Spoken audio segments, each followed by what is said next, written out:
Adrian McGovern was shot dead last night at his isolated home as he was getting his children ready for bed.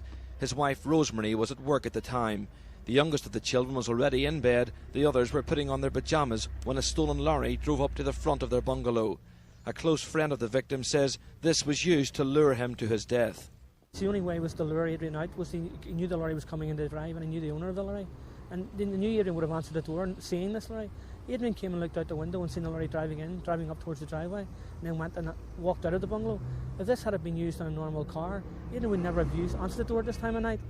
Once outside the relative safety of his home, the gunman opened fire from the lorry, hitting Mr McGovern several times, before running over and firing more bullets into his body. He died at the scene as the killers drove off in the stolen Volvo estate car. A neighbour whose daughter had been playing with the McGovern children minutes before the attack was alerted by the shots. She was first on the scene after the murder. There was no one there for them. They were on their own, coping their daddy lying right out on the path, and the children just looked up into my face and it touched my heart. I just said, how could you do it? It's inhuman, degrading to see their father just lying there dead in front of little children. So our government is not doing anything. I don't want to be political, but our government's not doing enough for our children. They're just getting murdered, left, right and centre, their fathers, their mothers. It could happen to you, it could happen to me next, could be my husband, could be my families involved in this, and it's just gone on week in and week out. This morning the children played at the front of their home as friends and relatives called to comfort Mrs McGovern, who's pregnant. The IRA say they shot Adrian McGovern because he was involved in supplying building materials to the security forces. More than 20 people have been murdered in similar circumstances, although it's been several months since anybody's been targeted in this way. Last night's murder shows it's a tactic that's still very much on the terrorist agenda. The main concern today among friends and neighbours was for the welfare of the children who saw their father being murdered. They were so shocked they couldn't even take a drink, they couldn't swallow. And the little boy just kept over and over saying, someone shot my daddy, someone shot my daddy.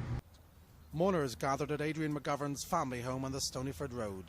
Flowers were piled high on the spot where he was shot dead by IRA gunmen on Wednesday night. They said they shot him because he carried out work for the security forces. Today, his widow Rosemary, who was 6 months pregnant, walked behind the coffin with the couple's 4 children.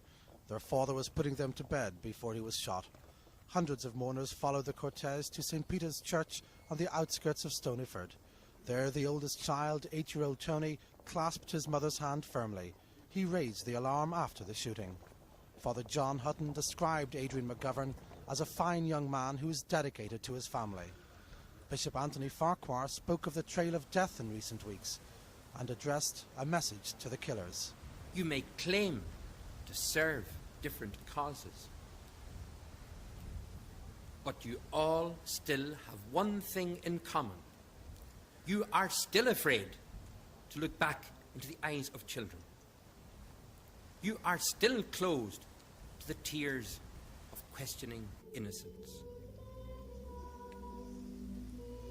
Mr McGovern was buried at the adjoining cemetery.